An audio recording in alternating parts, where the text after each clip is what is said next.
Hello internet, मैं हूं पवन और आप सुन रहे हैं आपके एंटरटेनमेंट का एक्स्ट्रा डोज एक्स्ट्रा फिल्मी। और शुरू करने से पहले मैं ये बताना चाहूँगा कि हम बहुत सारे पॉडकास्टिंग प्लेटफॉर्म्स पर अवेलेबल है।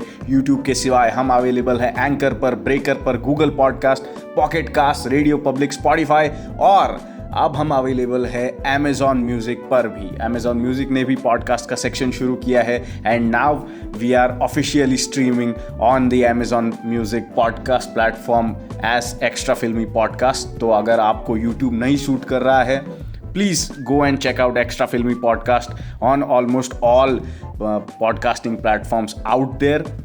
हैविंग सेड दैट, इस हफ्ते मैंने देखी है बहुत ही मेजरली हाइप्ड नेटफ्लिक्स की नई टीवी सीरीज नवरस, जो मणिरत्नम ने प्रोड्यूस की है। Who is the maker, who is the face behind this project, और बहुत ज़्यादा हाइप प्रोजेक्ट था ये। So I was very excited to watch this and see what it is all about and is it worth the hype, पता करते हैं इस podcast में। सो बिना किसी रुकावट के शुरू करते हैं आपकी एंटरटेनमेंट का एक्स्ट्रा डोज एक्स्ट्रा फिल्मी।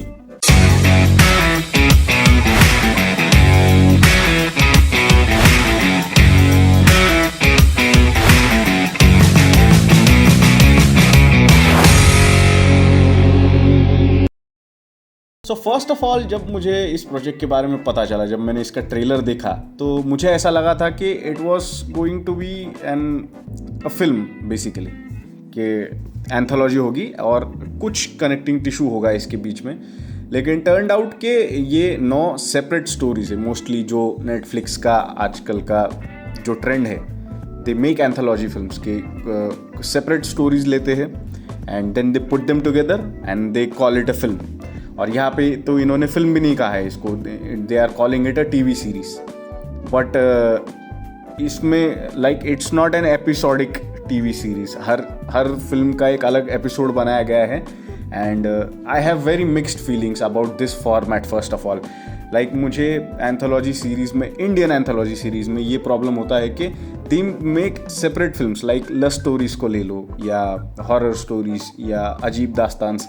इसमें होता ये है कि 4 बिल्कुल ही अनरिलेटेड स्टोरीज़ है। Like they follow a basic theme, कि लव स्टोरीज़ में लस्ट का थीम था, हॉरर स्टोरीज़ में हॉरर मूवीज़ थे। तो दे हायर 4 डायरेक्टर्स, वो अपने अपने राइटर्स, अपने अपने टीम्स लेकर 4 सेपरेट कहानियाँ बनाते हैं and then they just put them together and they call it a film. And I really have a huge problem with that kind of format. Like US में भी एंथोलॉजी सीरीज़ बनती है, like VHS on top of my mind. मैं इसका example देना चाहूँगा कि VHS में भी होता ये है कि देयर आर VHS टेप्स, कि एक घर के अंदर कुछ चोर घुसते हैं और उन्हें वहाँ पर कुछ VHS टेप्स मिलते हैं and they play those tapes and वो उन टेप्स के अंदर वो कहानियाँ होती है, 5-6 कहानियाँ जो होती है वो। लेकिन उन कहानियों के अलावा भी फिल्म के अंदर एक नैरेटिव है, जहाँ पर ये चोर एक घर के अंदर घुसे हैं और जहाँ पर उन्हें ये स्टोरीज मिल रही है।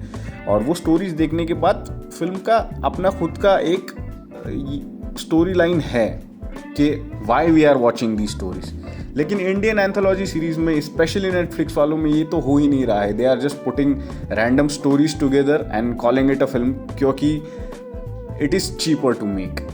लाइक एक 2.5 घंटे की फिल्म या एक 10 घंटे का नैरेटिव बनाने से ज़्यादा एक 30 मिनट की फिल्म बनाना बहुत ईजी होता है, बहुत सस्ता पड़ता है। इसलिए they just follow a theme and make some random films and call it a movie. और नवरस में तो वो भी नहीं होता है। नवरस में 9 रस लिए हैं उन्होंने इंडियन एस्थेटिक्स के, और उस थीम पर बेस्ड एक एपिसोड बनाया है and it is completely like separated from each other। बिल्कुल कोई भी कनेक्टिंग टिश्यू नहीं है एक दूसरे के साथ, अगर वो नवरस वाला एक छोड़ दे तो, और अगर वो इंट्रो छोड़ दे तो, which gets by the way very very annoying. Like at least skip करने का ऑप्शन तो देना चाहिए था। 1-2 स्टोरी देखने के बाद वो इंट्रो जो है अराउंड 40-50 सेकेंड चलता है और it gets very boring. Like yeah I get it कि south Tamil film industry came together in the pandemic to support the artists and technicians और उसके लिए ये प्रोजेक्ट बनाए, लेकिन हर फिल्म के पहले जब ये इंट्रो आता है and it doesn't even have a skip option, आपको एक तो मैन्युअली उसे फॉरवर्ड करना पड़ता है या पूरा देखना पड़ता है, it gets kind of annoying and like शायद आप ये दिखाने की कोशिश कर रहे हो कि हम कितना ग्रेट काम कर रहे हैं, and it didn't set very well with me. Apart from that I was very excited for this project. Like first of all, Mani Ratnam जब नाम आता है, obviously it raises your eyebrows. He is like one of the greatest filmmakers India has ever produced. So उनका नाम जहाँ भी attached होता है, it obviously creates a hype. और 9 stories थी and I was just salivating at the prospect के 9 कहानियाँ देखने मिलेंगी मुझे मनी रत्नम की. टर्न्स आउट उन्होंने फिल्म में एक भी कहानी डायरेक्ट नहीं की है. 9 के 9 सारे अलग अलग डायरेक्टर्स है. So that was kind of a let down, kind of a huge let down actually, क्योंकि I am a sucker for Mani Ratnam's movies. But बहुत सारे प्रॉमिसिंग डायरेक्टर्स थे यहाँ पर, लाइक कार्तिक सुब्बराज थे, गौतम वासुदेव मेनन थे. सो यहाँ पर भी कुछ इंटरेस्टिंग डायरेक्टर्स ज़रूर थे, लेकिन फिर मैं देखता हूँ कि अरविंद स्वामी ने एक फिल्म डायरेक्ट की है which is his debut actually, directorial debut. और जब आप इतना बड़ा प्रोजेक्ट बना रहे हो कि ये 9 रसों के बारे में है, और and you want all your best hands on the deck, like you want all your best directors. But then ये प्रोजेक्ट जो था अक्टूबर 2020 में ग्रीनलिट हुआ था, जब पैंडेमिक पूरे ज़ोरों शोर में था कोविड-19 का. सो आई कैन अंडरस्टैंड, उन्हें काफ़ी सारे लोग नहीं अवेलेबल हो पाए होंगे. So they had to manage with what they had. इसमें कई सारे नाम ऐसे थे जो पहले अटैच थे फिल्म के साथ, लाइक के.वी. आनंद थे, पोनराम थे और हलिता शमीम. इनका भी नाम फिल्म के साथ अटैच था, but they were dropped later. I think इसी वजह से ये कुछ डायरेक्टर्स को चेंज किया गया और अरविंद स्वामी को शायद ये फिल्म दी गई होगी. So without any further do let's get into the movies. Also जो लोग यूट्यूब पर इस वीडियो को, पॉडकास्ट को सुन रहे होंगे, उनकी कन्वीनियंस के लिए मैंने इसे चैप्टर्स में डिवाइड किया है. तो आपको किसी पर्टिकुलर कहानी के बारे में अगर सुनना होगा, you can go to that time stamp. मैं डिस्क्रिप्शन में भी दे दूंगा टाइम स्टैम्प, और एक कमेंट जो है पिन भी कर दूंगा. So you can go to that particular story to listen to my thoughts. और हम क्रोनोलॉजिकल ऑर्डर में जाएंगे, जिस ऑर्डर में एपिसोड्स दिए हुए हैं हम उसी तरीके से फिल्म को डिस्कस करेंगे. तो पहली कहानी थी इसके अंदर एधिरी करुणा कंपैशन, जिस कहानी का नाम था. इसे डायरेक्ट किया है बिजॉय नाम्बियार ने. बिजॉय नाम्बियार एक वक्त पर बहुत मुझे प्रॉमिसिंग डायरेक्टर लगते थे. जब उन्होंने शैतान की थी या पिज़्ज़ा डायरेक्ट की थी, उस वक्त पर मुझे लगा था कि यार this is a guy to look out for. But as his career project progressed, he went on making mediocre and mediocre films, and this one is no exception. Although written by Mani Ratnam, ये सिर्फ 2 कहानियाँ थी I think जिसमें मैंने money Ratnam का नाम देखा in writing credits. ये उनमें से एक थी, करुणा. And what a letdown, man. What a fucking letdown this story was. You have Vijay Sethupathi, like freaking Vijay Sethupathi in your story, and you create such a dud with it. What a waste of potential. Like you have Vijay Sethupathi, you have Revati, you have Prakash Raj after such a long time. And ये कहानी basically ये मैं spoilers में जाने वाला हूँ bye the वे. शुरू करने से पहले मैं बताऊंगा, क्योंकि 30-30 मिनट की कहानियाँ है. I can't just keep running around circles around the story, क्योंकि without getting into the thick of it, without getting into the spoilers, मैं इसके बारे में चर्चा नहीं कर सकता हूँ. सो ये ऑब्वियसली स्पॉयलर्स पे चर्चा है, ये बोल के मैं आगे बढ़ना चाहूँगा. सो व्हाट हैपन्स इज कि विजय सेतुपति रेवती के घर में घुसते हैं एक दिन, एंड उनके जो हस्बैंड होते हैं उन्हें वो खून कर देते हैं उनका, and he runs from there. By the way Sai Tamhankar is also there. I don't know why. Like कोई भी रेगुलर एक एक्ट्रेस कर सकती थी ये role, but I get it कि Sai is trying to transition into multiple languages. वो हिंदी फिल्मों में भी काफ़ी दिखाई देने लगी है. रिसेंटली मिमी में भी उन्होंने एक अच्छा रोल किया था, but that was like a proper role. यहाँ पर तो it's very much a supporting cast, और ये कोई भी कर सकता था एक्चुअली ये role. So I don't understand. I hope she gets bigger projects after this. So Vijay Sethupathi जो है रेवती के हस्बैंड का खून कर देते हैं, एंड आफ्टर दैट जो पश्चाताप होता है उन्हें उस चीज़ का, उसके बारे में ये फिल्म है. ऑल्सो रेवती का क्या टेक है इस खून के ऊपर, उसके बारे में ये फिल्म है. एंड फिल्म में विजय सेतुपति को जो है प्रकाश राज दिखाई देने लगते हैं, and he is asking him questions. And धीरे धीरे हमें ये पता चलता है कि प्रकाश राज ही वो इंसान है जिसका खून विजय सेतुपति ने किया था. और जिसके बाद विजय जो है रेवती के पास माफ़ी मांगने के लिए जाते हैं, एंड टर्न्स आउट के रेवती सेज के मैं अपने आप को ही माफ़ नहीं कर पाई हूँ कि I let you got away with it. Like वहाँ पर एक क्लियर अपॉर्चुनिटी थी रेवती के पास, जब उन्होंने विजय सेतुपति को देखा था कि वो चिल्लाकर लोगों को बुला सकती थी, सेतुपति को पकड़वा सकती थी, but because she had malice in her mind, उन्होंने जाने दिया जानबूझकर. एंड शी सेज कि मैं अपने आप को ही माफ़ नहीं कर पाई हूँ तो मैं तुम्हें क्या माफ़ कर पाऊँगी. That's basically her showing mercy to Vijay Sethupathi, and that's Karuna. So technically सारी ही फिल्में अच्छी है, ये भी अच्छी है, but the potential that was there, it's baffling कि इतना कुछ मीडियोकर हो गया.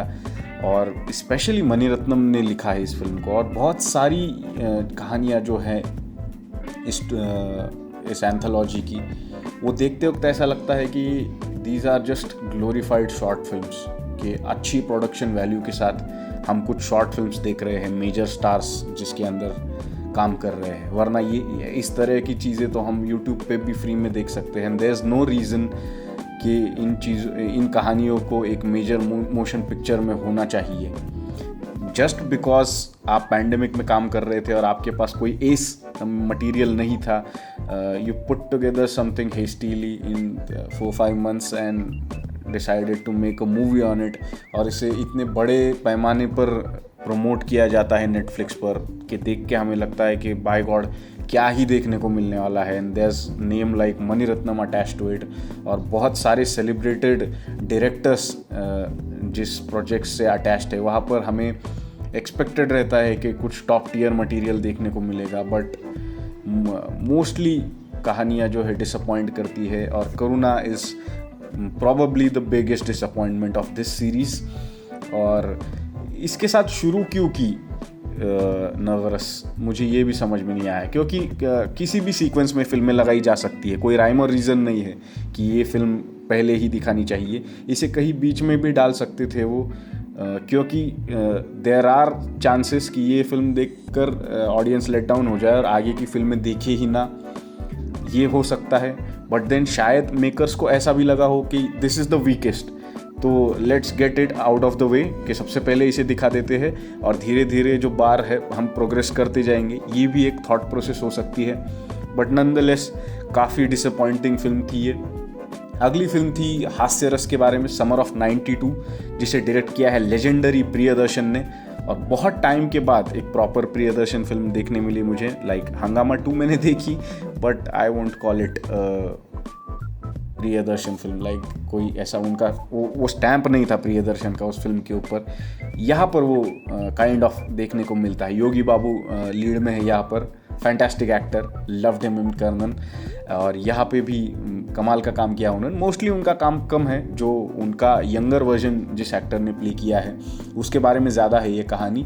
और ये प्रियदर्शन की रूट्स की तरफ जाती है ये कहानी, के गांव में बेस्ड है, और गांव के जो लोग होते हैं उनकी सीधी सादी जो लाइफ होती है उसमें से क्रिएट होने वाला जो ह्यूमर है उसके बारे में ये फिल्म है. योगी बाबू की, जो लगातार 9th क्लास में फेल होते रहे हैं, और वो एक प्रोग्राम में फिर रीजनिंग दे रहे हैं कि मैं क्यों फेल होता रहा. बट देन अगेन बात वहीं पे आ जाती है कि क्या हमें इस फिल्म को देखने की ज़रूरत थी, या ये इतनी ग्रेट थी कि नवरसों के बारे में बनने वाली 9 फिल्मों में से एक इसे होना चाहिए था. That's up for debate. Like ख़राब नहीं है ये फिल्म किसी भी मेट्रिक से, लेकिन फिर ये उतनी ग्रेट भी नहीं है. आपको देखकर ऐसा नहीं लगेगा कि बहुत कमाल का कुछ देख लिया हमने. या जो फाइनल एक्सचेंज भी होता है योगी बाबू का और जो वो टीचर होती है या टीचर की बेटी होती है उनके साथ में, एंड वो आखिर में कहती है उन्हें कि वो जो स्मेल है वो आज तक घर के बाहर नहीं गई है, और वहाँ पर फिल्म एंड होती है. And I didn't know why Priyadarshan chose to end his film on that note. Like वो कोई ऐसा फनी पंच भी नहीं था, वो कोई कॉल बैक भी नहीं था, it was just a line. And I don't no कि क्यों यहाँ पर एंड करना पसंद किया प्रियदर्शन ने. मे बी उनके पास कोई एंड था ही नहीं स्टोरी के लिए, so that's why they came up with that. But एक अनसेटिस्फाइंग काइंड ऑफ वाइब आती है जब ये कहानी ख़त्म होती है. बट ओवरऑल ये एक अच्छी लाइक करुणा देखने के बाद तो ये काफ़ी अच्छा एक्सपीरियंस था, समर ऑफ 92. तीसरी कहानी थी प्रोजेक्ट अग्नि, जिसमें अद्भुत रस वंडर के बारे में कहा गया है, और ये कार्तिक नरेन ने डायरेक्ट की है. वो is I have been told कि बहुत प्रॉमिसिंग डायरेक्टर है ये, और अरविंद स्वामी और प्रसन्ना है इस कहानी के अंदर. ये फिल्म देखते हुए पहले तो मुझे काफ़ी टाइम तक अरविंद स्वामी को मैं रिकग्नाइज ही नहीं कर पाया कि ये भाई साहब हमारे बॉम्बे रोजा के ही एक्टर है, because he has changed so much. और रिसेंटली वो इतने फिट हो गए हैं, he has worked a lot on his physique. Also जो फेशियल हेयर है, जो बियर्ड उन्होंने रखी है, जो हेयर स्टाइल इस तरह की है, he is looking completely different and in a good way. I couldn't recognise him. काफ़ी टाइम के बाद मुझे समझ में आया कि ये अरविंद स्वामी है, and that was a pleasant surprise. So basically project अग्नि जो है एक साईफाई कहानी है, जिसके अंदर बहुत सारी साईफाई थीम्स के बारे में डिस्कशन किया गया है, लाइक पैरेलल यूनिवर्स के बारे में, या हम सब सिर्फ एक सिमुलेशन में जी रहे हैं, कंप्यूटर सिमुलेशन में, या टाइम ट्रैवल के बारे में. बहुत सारी जो साइंटिफिक जार्गन है उसके बारे में बात की गई है. और ये फिल्म देखते हुए पहले तो हमें ये लगता है, first thought that you have in your mind if you have watched enough amount of Hollywood films, के बहुत सारी जगह से ये फिल्म जो है इंस्पिरेशन लेती है, और इस कदर इंस्पिरेशन लेती है कि फिल्म में डायरेक्टली 2001 स्पेस ऑडिसी या क्रिस्टोफर नोलन की फिल्मों के पोस्टर हमें देखने को मिलते हैं. ऑल्सो नोलन का नाम और स्टैनली कुब्रिक का नाम तो सीधे सीधे लिया गया है इस फिल्म के अंदर, कि क्या तुम नोलन की फिल्में बहुत देख रहे हो आजकल, इस तरह का एक डायलॉग भी है फिल्म के अंदर. एंड उसके बाद भी इवन आफ्टर द रेफरेंसेस कि ठीक है, फिल्म राइटर्स इतने समझदार है कि उन्हें पता है कि लोग समझ जाएंगे कि हम कहाँ से इंस्पिरेशन ले रहे हैं इस कहानी के लिए, फिर भी उसके बाद भी सब कुछ बोरोड फिल्म फील होता है इस फिल्म के बारे में, कि यहाँ से ये लिया गया है, वहाँ से वो लिया गया है, and it ultimately it doesn't feel like its own story. ऐसा लगता है कि बस चीज़ें उठाई गई है कहीं कहीं से. फिल्म में एक तो मॉनिटर भी दिखाया गया है, जो एक वो कुछ लैब टाइप होती है अरविंद स्वामी की, और वहाँ पे एक मॉनिटर है, एक स्क्रीन है, जिसके ऊपर कंटिन्यूसली जो मैट्रिक्स होता है उसका, जो वो ग्रीन वाले जो मैट्रिक्स फ्लो होते रहते हैं, वो तो जैसे का वैसा ही उठाया गया है वहाँ से. लाइक वो तो देख के it was so lazily put together कि बस जो कूल चीज़ें दिखती है वो उन्हें डालनी थी. And the first thought they had was कि वो फिल्म जो 20 साल पहले आई थी, जिसे देख के लोगों को बहुत साईफाई में इंटरेस्ट हुआ था, लेट्स पुट दैट, और उन्होंने वो मैट्रिक्स वाली स्क्रीन मॉनिटर पे डाल दी वहाँ पर. ऑल्सो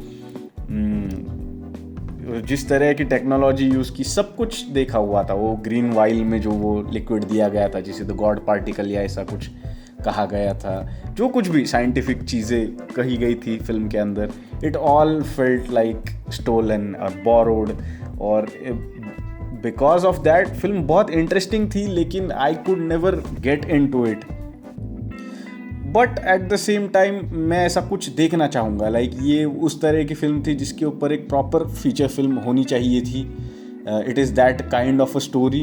तो so it's not all bad, but the thing is कि जब कहानी का क्रक्स ही आपको पता चलता है कि यार यहाँ वहाँ से उठाया हुआ है, you can't really get into it. और राइटर्स और दोनों एक्टर्स पूरी कोशिश करते हैं अपने लेवल पे कि हमें इन्वॉल्व करें इस कहानी के अंदर, but because the source material is so weak and also the production value, like जो भी सेट डिज़ाइन था वो इतना बोरोड था, वो इतना चीप फील हुआ कि वो देखकर ही पता चल रहा था यार ये चीज़ें, ये बहुत ही इंस्पायर्ड स्टोरी है, नॉट इन अ गुड वे.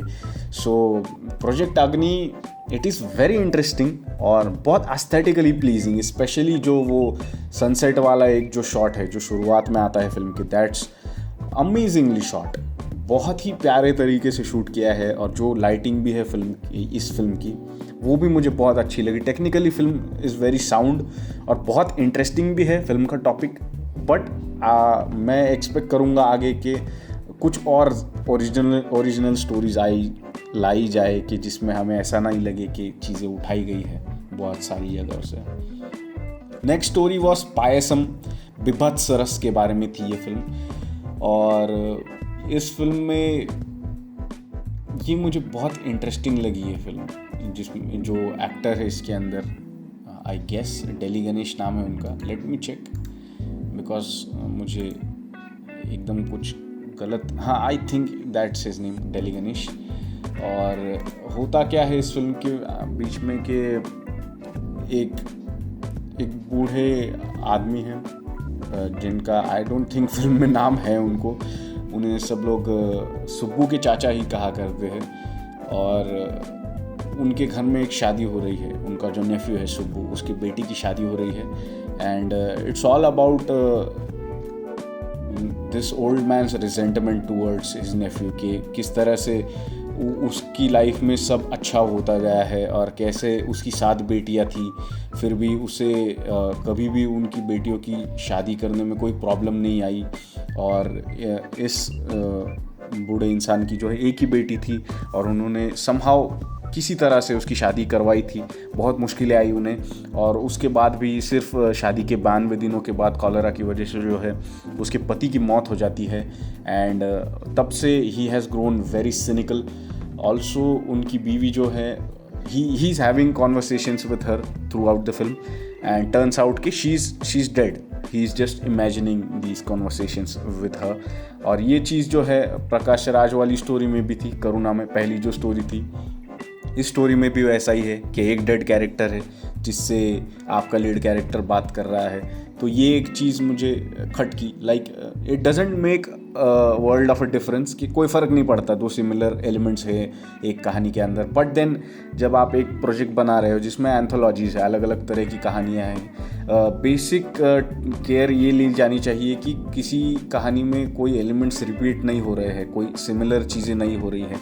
ये कम से कम देखा जाना चाहिए था. ये बहुत सी I am nitpicking actually, but मुझे नहीं पसंद आया. इट शोज़ कि इतना ज़्यादा थॉट नहीं पुट किया गया था इस प्रोजेक्ट के अंदर, या कई सारी चीज़ों को ओवरलुक कर दिया गया. तो यहाँ पर भी उनकी बीवी है जिसके साथ वो कैरेक्टर बात करता है, एंड थ्रू हिज कॉन्वर्सेशंस हमें ये पता चलता है कि उनका नेफ्यू जो है वो एक्चुअली बहुत अच्छा है, बहुत जेनरस है. वो पूरी तरह से मदद करना चाह रहा है अपने चाचा की और उसकी फैमिली की, लेकिन क्योंकि इस इंसान के साथ अच्छा नहीं किया है लाइफ ने, उनकी बीवी गुजर गई, उनकी बेटी विधवा हो गई, ही हैज़ ग्रोन वेरी सिनिकल, और वो चीज़ों को एक पर्टिकुलर नज़रिए से देखने लग रहे हैं. एंड वो समहाउ अपने साथ जो भी कुछ बुरा हुआ है उसे सुब्बू को ब्लेम करते हैं उस चीज़ के लिए. और पहले इनिशियली वो रिफ्यूज़ करते हैं इस शादी में जाने को, बट उनकी जो बीवी होती है लेट, वो उन्हें कन्विंस करती है कि तुम्हें इस शादी में जाना चाहिए. और वो वहाँ पर जाते हैं, और वहाँ पर जाकर वो देखते हैं कि यार सब कुछ इतना अच्छा हो रहा है, या towards the end of the story के उन्हें कोई उतना भाव भी नहीं दे रहा है. शुरुआत में सुब्बू सूट पहना कर जाता है उन्हें, but then one old man comes to the wedding, और सब लोग उन्हें बहुत ज़्यादा भाव दे रहे हैं. आई थिंक इसकी वजह से कहीं ना कहीं एक रिजेंटमेंट फिर से जागती है इस कैरेक्टर के दिमाग में. और वहाँ पर जो पायसम करके एक स्वीट डिश होती है, खीर तरह की होती है, लेकिन पायसम की खासियत ये होती है कि 2 जो कॉन्फ्लिक्टिंग नेचर के इंग्रेडिएंट्स होते हैं जो यूजुअली मिक्स नहीं होते, उन दोनों को मिलाकर पायसम बनाया जाता है. और वो इसलिए बनाया जाता है कि 2 अलग अलग नेचर के जो 2 इंसान होंगे जिनकी शादी हो रही है, ब्राइड और ग्रूम, वो दोनों मिक्स हो जाए, एक दूसरे को समझे और अच्छे तरीके से एक दूसरे के साथ ज़िंदगी गुजारे. इसके लिए अच्छे शगुन के लिए पायसम जो है टिपिकली साउथ इंडियन या तमिल फिल्मों की तमिल कल्चर में शादियों में ये स्वीट डिश बनाई जाती है। तमिल इसलिए मैंने कहा क्योंकि जब लास्ट टाइम मैंने सरपट्टा का जब रिव्यू किया था, मुझे एक कमेंट आई थी कि please call it Tamil industry, don't degrade it by calling South Indian cinema. तो this time I am correcting myself and calling it Tamil cinema, इसलिए मेरे मुंह में तमिल सिनेमा आ गया। So what happens is Payasam वहाँ पर बन रहा होता है एंड बिकॉज ये बूढ़ा इंसान इतना सिनिकल है, वो जाकर जो वो उसका पतीला जो है उसे उंडेल देते हैं और सारा पायसम जो है बह जाता है वहाँ पर। एंड वो हलवाई जो होता है वो आकर पूछता है कि आपने इसे फेंक क्यों दिया, and he makes up some shit story कि इसके अंदर एक चूहा तैर रहा था और सब लोग खाकर जो है इसे मर सकते थे, तो उन्हें जो है वो पायसम को बहा देते हैं and he gets a sinister happiness from that कि मैंने बहुत अच्छा कुछ काम कर दिया ये करके। So it's a story about that, ये बिभत्स रस के बारे में स्टोरी है। But I don't understand what was so बिभत्स अबाउट इट, बिकॉज ये गुस्से के बारे में भी हो सकती थी ये स्टोरी। लाइक ये एक चीज़ है इस एंथोलॉजी में कि बहुत स्ट्रांगली रिप्रेजेंट नहीं कर रहे हैं कुछ कहानियाँ अपने जो रस है उनको, इन्हें कहीं भी उठाकर डाला जा सकता था। But then again maybe I am nitpicking. So this was Payasam. The next story in this series is peace Shantata, जो कार्तिक सुब्बराज ने डायरेक्ट किया है। और कार्तिक सुब्बराज टिपिकली वो बहुत बड़ी टेंट पोल ब्लॉकबस्टर टाइप की फिल्में करते हैं, लाइक जिगर ठंडा हो गई, पेट्टा या जगह में थंडी राम। बीच में वो मर्क्यूरी जैसी फिल्में भी कर लेते हैं जो कुछ नीच तरह की फिल्में होती है, पिज़्ज़ा जैसी फिल्में होती है। So this is quite the opposite of what he usually does. तो ये एक काफ़ी छोटी फिल्म है, LTT के बारे में है ये फिल्म, के जो माओवादी या नक्सलवादी जिन्हें कहा जाता है बेसिकली, उनके एक ग्रुप के बारे में है ये फिल्म। और it stars Bobby Simha and Gautham Vasudev Menon. Gautham Menon is one of my favourite directors because उन्होंने मिन्नाले AKA आर स्टेडियम बनाई है और उन्हें free out of jail card मिल चुका है मेरी तरफ से, बिकॉज उन्होंने मिन्नाले बनाई है। और जो लोग इस पॉडकास्ट को रेगुलरली फॉलो करते हैं उन्हें पता होगा कि I think our stadium is the greatest love story of all time. मुझे नहीं फ़र्क पड़ता आप उसे स्टॉकिंग सिंड्रोम वगैरह कहते होंगे, I don't care, I just love that film. And it was kind of a surprise to see Gautham Menon acting, because मुझे पता नहीं था, बिकॉज हम हिंदी इंडस्ट्री को फॉलो करते हैं, मुझे नहीं पता था कि गौतम मेनन एक्टिंग भी करते हैं। और जब मैंने उनका IMDb देखा तब मुझे पता चला कि यार he is been acting for a long time, तो अब मुझे जाकर उनकी फिल्में देखनी पड़ेंगी। So it was kind of a surprise to see him side by side with Bobby Simha. तो ये कहानी एक छोटे से ग्रुप के बारे में है जो छुपे हुए हैं जंगलों के बीच में, और वहाँ पर एक बच्चा उन्हें मिलता है जो कहता है कि उसका छोटा भाई जो है वो खो गया है या गुम हो गया है। एंड बॉबी सिम्हा जो होते हैं ही डिसाइड्स कि मैं जाकर उसे रेस्क्यू करूँगा। सो बहुत सारा ख़तरा उठाकर, बहुत सारी फायरिंग अवॉइड करते हुए वो जाकर उस बच्चे के घर पर पहुँचते हैं। एंड ही फाइंड्स आउट कि his brother is basically a puppy, a dog, and वो बहुत गुस्सा होते हैं वहाँ पर जाकर कि यार तुमने एक कुत्ते को बचाने के लिए मुझे यहाँ तक भेज दिया। बट somehow किसी तरह से वो उसे बचाकर ले आते हैं amidst the firing। एंड एक पॉइंट आता है जहाँ पर his location is exposed और उसे जो सामने वाले मिलिट्री आई वुड से वो उन्हें देख सकते हैं। एंड उस पॉइंट पर गौतम मेनन को ऐसा लगता है कि यार ही इज़ डन फॉर, कि अब तो ये मारा जाएगा बिल्कुल। And what Bobby does is कि वो उस कुत्ते को ऊपर हवा में अपने हाथ से उठाते हैं और वो सामने वाले दुश्मन पार्टी को ये दिखाते हैं कि यार मैं बस एक कुत्ते को रेस्क्यू करने की कोशिश कर रहा हूँ, लाइक मैं कोई हार्म करने के लिए नहीं आया हूँ यहाँ पर। And they let him get away, कि बॉबी को वो अपने बंकर तक सेफली एक पैसेज प्रोवाइड करते हैं, तब तक वो शूट नहीं करते उसे। And somehow Bobby makes it back to his bunker, और वहाँ जाकर वो बहुत खुश होता है कि लोगों में इंसानियत है अभी भी। गन्स भले ही खून करने की क्षमता रखती हो, लेकिन उसे चलाने वाला हाथ अल्टीमेटली इंसान का है। तो वो कंट्रोल में है कि जान लेनी है या नहीं लेनी है, और उसे बहुत अच्छा लगता है देख कर के इंसानियत है अभी भी दुनिया में। एंड ही डिसाइड्स कि उसे थैंक यू बोलना है, एंड किसी का ध्यान नहीं होता उस वक्त, और वो खड़ा होकर दुश्मनों को थैंक यू कहना शुरू करता है, हाथ वगैरह फहरा करके बहुत बहुत शुक्रिया वगैरह ऐसा कहता है, and they start firing at him and he dies in it. और वो फुल फ्लेज एक अटैक हो जाता है इस एलटीटी ग्रुप के ऊपर सामने की तरफ से। एंड वो जो बच्चा होता है उसे गौतम मेनन कहते हैं कि तू भाग जाए यहाँ से, और वो बच्चा बेचारा उस पपी डॉग को लेकर he still running away. And that was the theme of peace, कि वो लड़का जो है वो शांतता, वो पीस की खोज में वो लड़का अभी भी भाग रहा है। And I love this story, this was the first story of this series जहाँ पर मुझे जेन्युइनली अच्छा लगा, जहाँ मुझे कॉम्प्रोमाइज़ नहीं करना पड़ा कि लाइक 60-70% मुझे एक स्टोरी अच्छी लगी और फिर मैं उसे अच्छा कह रहा हूँ, जो मेरे साथ पायसम या प्रोजेक्ट अग्नि में हुआ। ये फिल्म मुझे जेन्युइनली अच्छी लगी। एंड जो लार्जर थीम थी यहाँ पर पीस की, ये किस तरह से ये एलटीटी ग्रुप जो है वो अपनी ज़मीन के लिए, अपने अस्तित्व के लिए, अपने लोगों के लिए लड़ रहा है।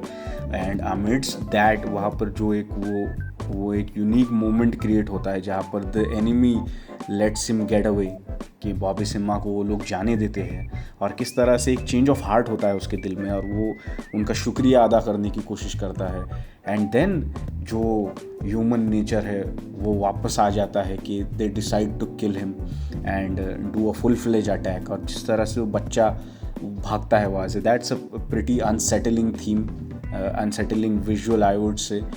सो I love this story piece, मुझे बहुत अच्छी लगी ये कहानी। उसके बाद अगली कहानी है रौद्रम, जो रौद्र रस के बारे में है, गुस्से के बारे में, एंगर के बारे में है। ये कहानी लाइक आई सेड अरविंद स्वामी ने डायरेक्ट की है खुद, and it's his debut. And काफ़ी बड़ा डिसीजन था ये कि इतने बड़े बड़े डायरेक्टर्स हैं आपके पास और उसके साथ आप अरविंद स्वामी की फ़िल्म को रखने की डिसीजन लेते हो। बहरहाल ये फिल्म ऑब्वियसली गुस्से के बारे में है, जिस तरह से टाइटल में बताया गया है, और इसकी जो लीड्स है मुझे बहुत अच्छे लगे हो, लाइक ऋत्विका, श्रीराम, अभिनय श्री, ये जो है लीड में है इसके। AR रहमान ने इसका बैकग्राउंड स्कोर किया है, जो यूजुअली मणिरत्नम साहब की फिल्मों का स्टेबल होता है। ऑल्सो इसकी सिनेमाटोग्राफी संतोष सिवन ने की है, like the legendary Santosh Sivan. So ये नाम जब मैंने ओपनिंग क्रेडिट्स में देखा, I was thrilled because I am a big fan of Santosh Sivan's work, और यहाँ पर वो दिखता है। लाइक अगर आप क्रेडिट में उनका नाम ना भी पढ़े तो भी सिनेमाटोग्राफी देखते हुए इट स्टैंड्स आउट, कि फिल्म ख़त्म होने के बाद आप जाकर उन क्रेडिट्स में देखोगे कि किसने शूट किया है, ये उस तरह की सिनेमाटोग्राफी है। सो टेक्निकली बहुत स्ट्रॉन्ग, कलर का जो काम होता है संतोष सिवन का, या जिस तरह से वो फ्रेम करते हैं चीज़ों को, वो it's always treat to watch. So technically ये फिल्म बहुत अच्छी है। जो लीड एक्टर है इस कहानी का वो भी मुझे बहुत अच्छा लगा, जो केमिस्ट्री है उस फैमिली की, उस औरत की, उस बहन की और भाई की, और जिस तरह से उनकी स्टोरी प्रोग्रेस हो रही थी वो मुझे बहुत अच्छी लग रही थी। कि फिल्म वॉज वेरी गुड, कि कैसे एक बहुत ही गरीब फैमिली सर्वाइव करने की कोशिश कर रही है, एंड किस तरह से वो 2 वक्त की रोटी कमाने की कोशिश कर रही है। ऑल्सो जब ये बैक स्टोरी चल रही है उसके साथ साथ प्रेजेंट में भी स्टोरी चल रही है, जहाँ उस लड़के ने एक आदमी का खून कर दिया है और हमें पता नहीं कि उसने ये क्यों किया है। ऑल्सो एक लेडी पुलिस ऑफिसर है जिसे रात तक रिपोर्ट फाइल करनी है, एंड रिपोर्टेडली उसे बहुत गुस्से का प्रॉब्लम है। एंड शुरुआत में जब ये लड़का भी, उसे भी जब पूछा जाता है कि तुमने क्यों किया, और वो बहुत ही प्लॉट एक्सपोजिशन करने के तरीके से कहता है कि मैंने गुस्से में कर दिया। And he was trying to tell us the theme कि ये फिल्म गुस्से के बारे में है। और वो लेडी इंस्पेक्टर भी, उसे भी जब उसकी वो कोई सबॉर्डिनेट होती है हवालदार, वो कहती है कि आपको पहले भी गुस्से की वजह से सस्पेंड किया गया है, वो भी बताने की कोशिश कर रही है, यार ये फिल्म गुस्से के बारे में, if you are not paying attention we are telling you ये फिल्म गुस्से के बारे में है। एनीवेज फिल्म काफ़ी अच्छी थी, like mostly 70-80% of the part जहाँ पर इस फैमिली की बैक स्टोरी बताई जा रही थी, फिल्म मुझे बहुत अच्छी लग रही थी। And I was I was interested कि क्या होगा। साइमल्टेनियसली मुझे ये डर लग रहा था कि मुझे जो लग रहा है वो ना हो, कि ये कंक्लूजन ना निकले इस कहानी का। और अल्टीमेटली वही होता है कि जो वो जिससे वो औरत पैसे उधार ले रही होती है, ही इज़ सेक्शुअली अब्यूजिंग हर। सो बहुत ही प्रेडिक्टेबल निकली वो चीज़। एंड उसके बाद एक बहुत अजीब चीज़ होती है कि कहानी जो है इस पूरे प्लॉट को अबैंडन कर देती है और बिल्कुल ही एक नई दिशा में जाने के बारे में डिसाइड करती है इन द लास्ट 5 मिनट्स। के टर्न्स आउट कि जो लेडी इंस्पेक्टर है वो एक्चुअली इस लड़के की बहन निकलती है। एंड उस स्टोरी का क्या हुआ, जब उस लड़के को अरेस्ट किया गया था, उसकी बहन गायब थी रिपोर्टेडली, एंड वो आदमी मर जाता है। उसके बाद हुआ क्या, उसे जेल हुई, मौत की सज़ा हुई, उसे रिहाई मिल गई, क्या हुआ हमें कुछ भी नहीं बताया जाता। उसकी बहन कैसे रिहा हुई, किसने उसे गायब किया था, वो गायब हुई भी थी या नहीं, उसकी माँ का बाद में क्या हुआ, हमें कुछ भी नहीं पता चलता। Directly we cut to the fact कि वो लड़की जो है वो उसकी बहन है। That's the grand reveal of the story. And उसकी माँ जो है रिपोर्टेडली अस्पताल में मर रही है, एंड वो लड़का जो है फुल्ली ग्रोन अप, वो फ़ोन करता है अपनी बहन को कि तुम आकर माँ से मिल लो, वो तुम्हें मिलना चाहती है because she is dying. And instead of going to meet the mother, लड़की कहती है कि मैं भी यहाँ पर गुस्से में मर रही हूँ और मैं धीरे धीरे मर रही हूँ और मैं ये कंट्रोल नहीं कर पा रही और मैं वो बन गई हूँ जो मैं खुद को पहचान भी नहीं सकती अभी। And she is throwing tantrums left and right. And I was like, बहन तेरी माँ मर रही है वहाँ पर, जाके मिल ले उसको।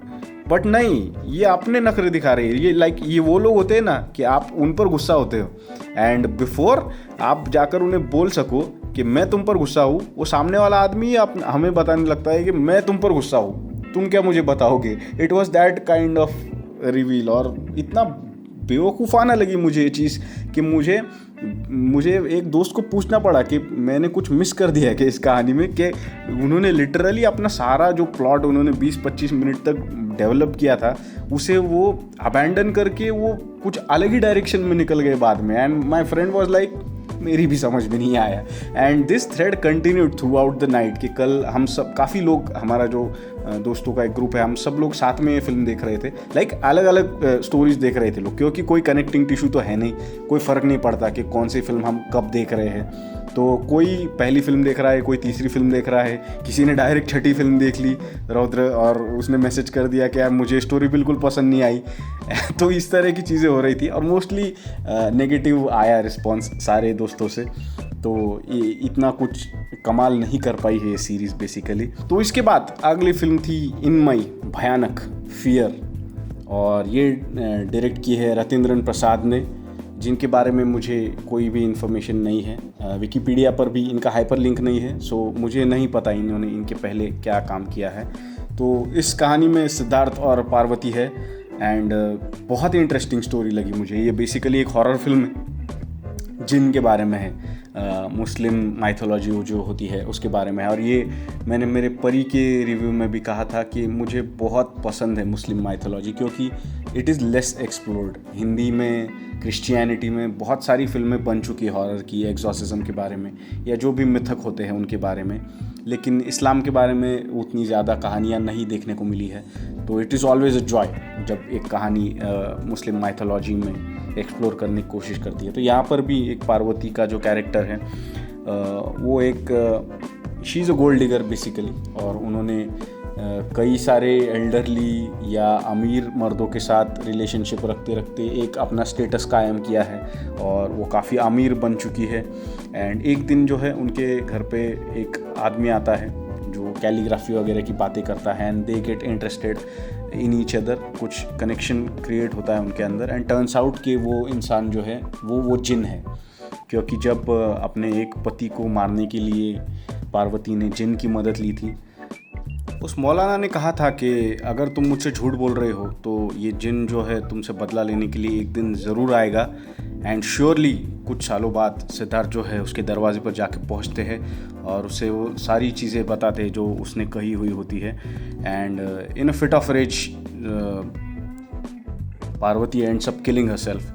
और जब मैं ये स्टोरी देख रहा था तो कहीं ना कहीं मेरे दिमाग में ये ये थॉट आया था कि अगर सिद्धार्थ जिन नहीं होगा और उसे जिन समझकर अगर पार्वती ने अपने आप को मार लिया, that would be very interesting.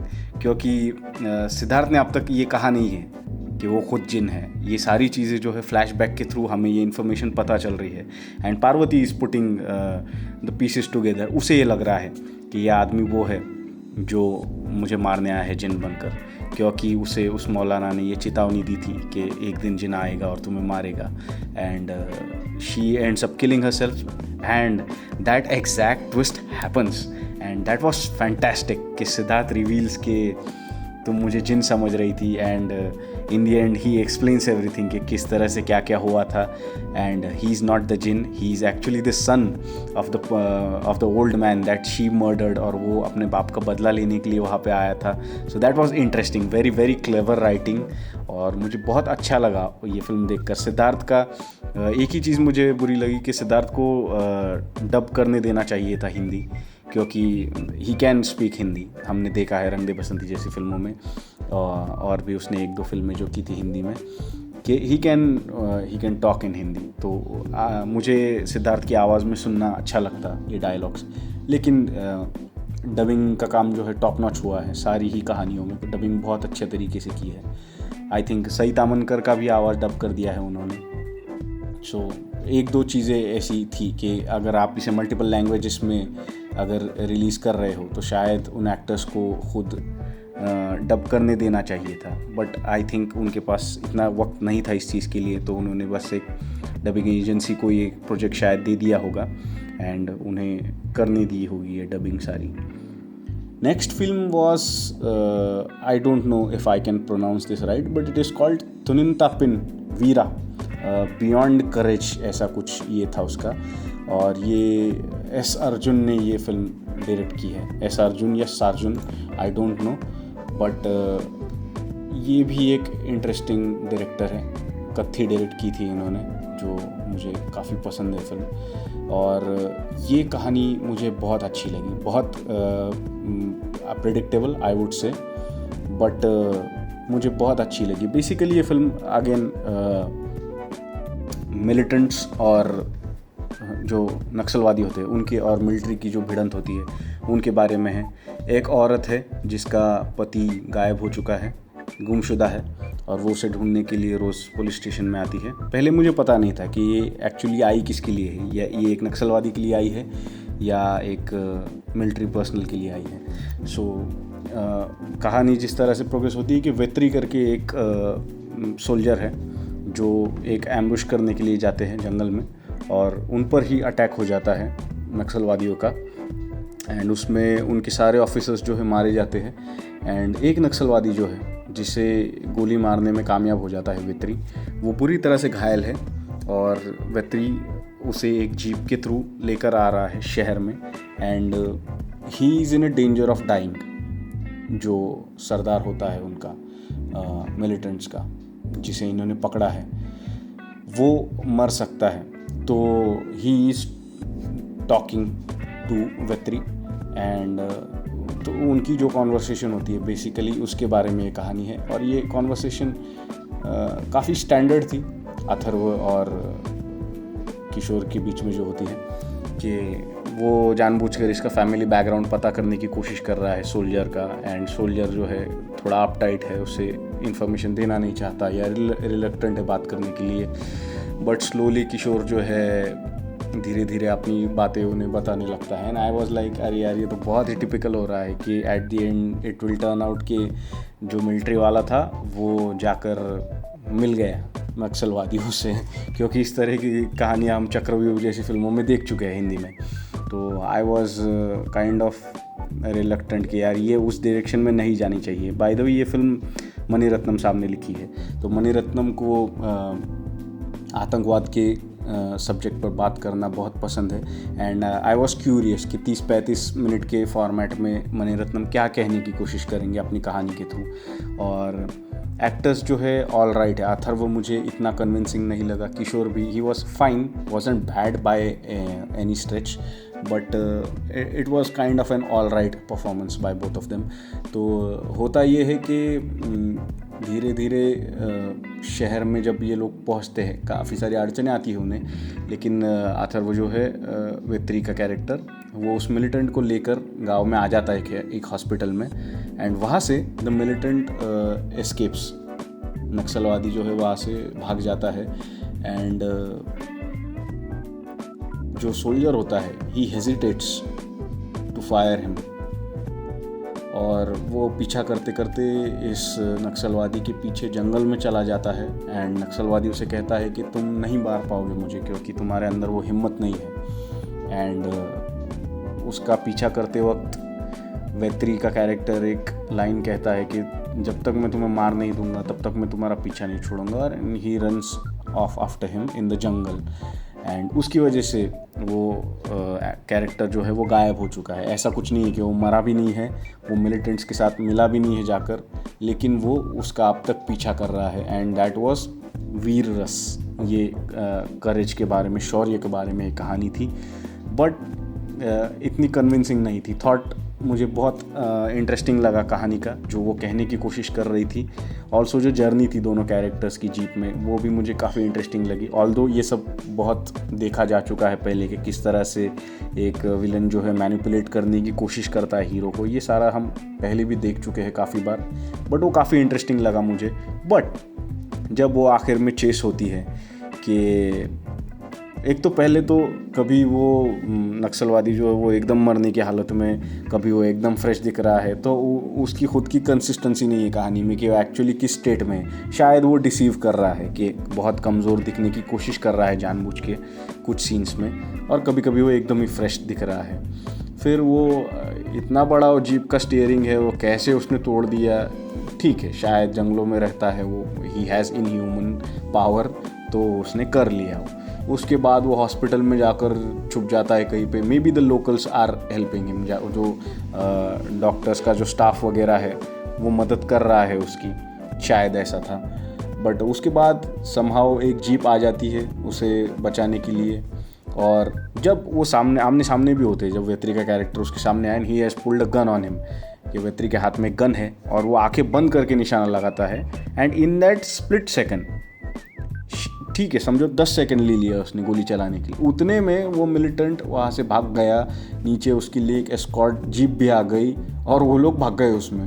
और अब ये सोल्जर जो है बेचारा, ये पैदल उसके पीछे भाग रहा है, और वो गाड़ी आगे जा रही है और वो जंगल में जाती है, और इन भाई साहब के हाथ में गन भी है, पर वो उन्हें गोलियां नहीं मार रहा, वो उन्हें भागने दे रहा है। And just after the militant says कि भाई तेरे में उतनी हिम्मत ही नहीं है मुझे मारने की, तब ये भाई साहब डिसाइड करते हैं कि अब मैं गन लोड करूँगा और अब मैं इसके पीछे भागूंगा।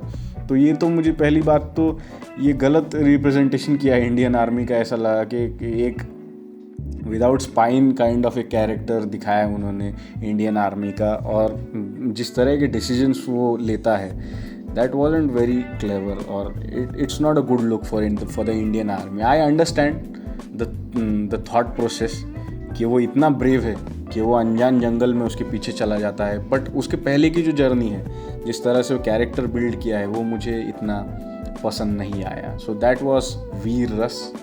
And now the final story, guitar Kambi Mele Nindru, श्रृंगार रस के बारे में है ये फिल्म, रोमांस के बारे में, और ये मेरी जाने मन गौतम वासुदेव मेनन ने डायरेक्ट की है। It stars Surya and Pragya Martin, और कार्तिक ने म्यूज़िक दिया है इस फिल्म को।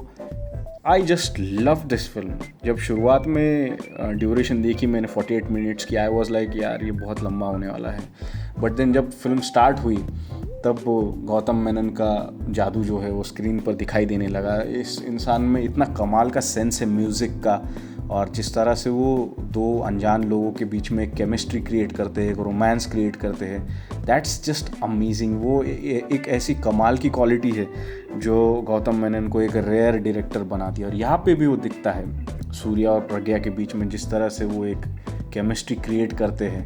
And mostly through the day जब ये कहानी होती है उसके बीच में जो रोमांस क्रिएट होता है उनके बीच में, दैट वाज वेरी फैसिनेटिंग।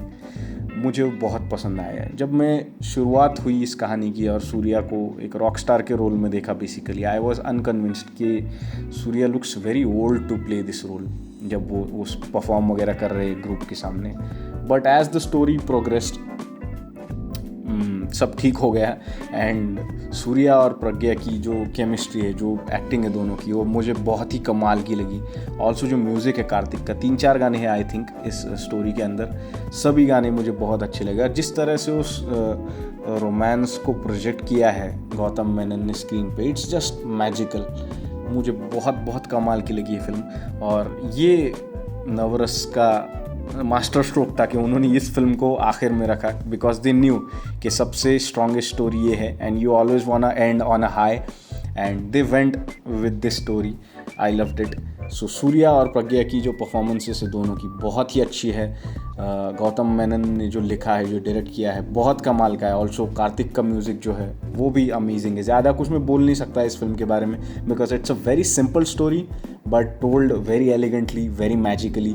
तो ये स्टोरी मुझे सबसे ज़्यादा अच्छी लगी। सारी जो 9 कहानियाँ हैं उनमें आई वुड से ये बेस्ट है। और गलती मेरे दोस्तों से ये हो गई कि किसी ने ये फिल्म आखिर स्टार्टिंग में देख ली एंड उसके बाद उन्होंने बाकी की फिल्में देखी and all other films ended up being let down. तो इसे क्रोनोलॉजिकल ऑर्डर में देखना सही रहेगा, क्योंकि आप एटलीस्ट एक हाइपर एंड करोगे। तो ये स्टोरी बहुत अच्छी है। तो ओवरऑल अगर बात करें नवरस के बारे में, is it worth the hype, जो टाइटल है इस वीडियो का, इट्स नॉट, अनफॉर्चुनेटली। माना कि बहुत बड़े बड़े नाम इस फिल्म के साथ जुड़े हुए हैं, बहुत मंजे हुए डायरेक्टर्स है, बड़े बड़े ए लिस्ट एक्टर्स है इस फिल्म में, कंपोजर्स है, सिनेमाटोग्राफर्स है, एडिटर्स है, सब कुछ टॉप टियर टैलेंट है।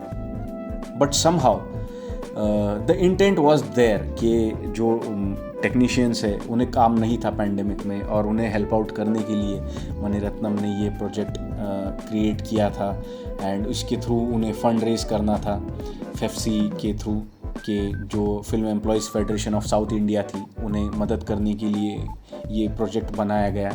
बट बिकॉज कहानियों में उतना दम नहीं है, actors can only do so much, directors can only do so much. जब तक आपकी स्टोरीज उतनी पावरफुल नहीं है, it is difficult to carry a film. और ये थ्रू आउट हमें दिखाई देता है कि कई सारी फिल्मों में उसकी जान बहुत छोटी है स्टोरी की, बट फिर भी उसे एक 30 मिनट के एपिसोड में स्ट्रेच किया जाता है। ऑल्सो एक छोटी सी चीज़ को बहुत बड़ा बनाकर दिखाने की कोशिश की जाती है, because this is a glorified short film festival, कि ये चीज़ें बस एक अच्छी प्रोडक्शन वैल्यू के साथ बड़े बड़े एक्टर्स के साथ दिखाई जा रही है, वरना ये सारी कहानियाँ तो हम YouTube जैसे प्लेटफॉर्म पर फ्री में भी देख सकते हैं। इस चीज़ का एग्जिस्ट करना ज़रूरी था या नहीं, फिल्म इस चीज़ को जस्टिफाई नहीं कर पाती। Also there is no connecting thread to the stories, कि कोई कनेक्टिंग टिश्यू नहीं है, बस 9 अलग अलग कहानियाँ हैं जिसे एक साथ रखकर इसे एक सीरीज़ कहा जा रहा है, जो बेसिकली एक आयरनी है, क्योंकि ये ना ये सीरीज़ है ना ये फिल्म है, ये बस 9 अलग अलग शॉर्ट फिल्म्स है। But more power to it, क्योंकि इस फिल्म की वजह से लोगों को काम मिला, आर्टिस्ट को जो बेचारे साल भर से अनपेड थे, तो उनके घर में अगर इस फिल्म की वजह से रोटी आती है, more power to them. And कुछ कहानियाँ अच्छी है, कुछ कहानियाँ ऑलमोस्ट अच्छी है, कुछ कहानियाँ ख़राब है। सो it's a mixed bag. But ऐसी कोई मेजॉरिटी ऑफ स्टोरीज़ नहीं है कि बहुत कमाल का कुछ देखने को मिल गया जिसकी वजह से हम इसे हाईली रेकमेंड कर सके। 3-4 स्टोरीज़ थी जो मुझे अच्छी लगी, उनमें से भी एक दो स्टोरीज़ थी जो क्लियरली विनर्स है, बाकी तो लाइक मार्जिनली उन्हें पास करना पड़ता है हमें। सो बहुत बड़े नाम थे इस प्रोजेक्ट के साथ जुड़े हुए, but it's not all that great. All दो 30-30 मिनट के 35-35 मिनट के एपिसोड्स है, तो इन्हें एक एक करके आप देख सकते हो। ऐसा नहीं है कि 10 घंटे का एक शो है तो ज़्यादा दिमाग नहीं लगाना है आपको, आराम से जब आपका मन करे तब एक एक एपिसोड देखकर ख़त्म कर सकते हो इस चीज़ को। So these were my thoughts on Navarasa. I was very stoked, very hyped about it, and turns out it's not all that great, but you can check it out one time. कुछ stories अच्छी है, you can check them out. So इतना ही इस episode के लिए। Tell me in the comments कैसा लगा आपको नवरस, कौन सी कहानी आपको अच्छी लगी। Also check out us on various podcast platforms. अब तो हम Amazon म्यूज़िक पर भी आ चुके हैं, वहाँ जाकर आप फॉलो कर सकते हो, नोटिफिकेशंस आपको अपने आप आ जाया करेंगे या आपके फीड में पॉपअप हो जाया करेगा हमारा podcast. So please support the podcast if you like the content. Also अगर आपने चैनल को सब्सक्राइब नहीं किया है, प्लीज़ सब्सक्राइब कीजिए यूट्यूब चैनल को हमारे. Also press the bell icon so you get all the notifications. So that's it for this week. I will catch you in the next one. Peace out till then. ये था आपके entertainment का extra dose, extra फिल्मी.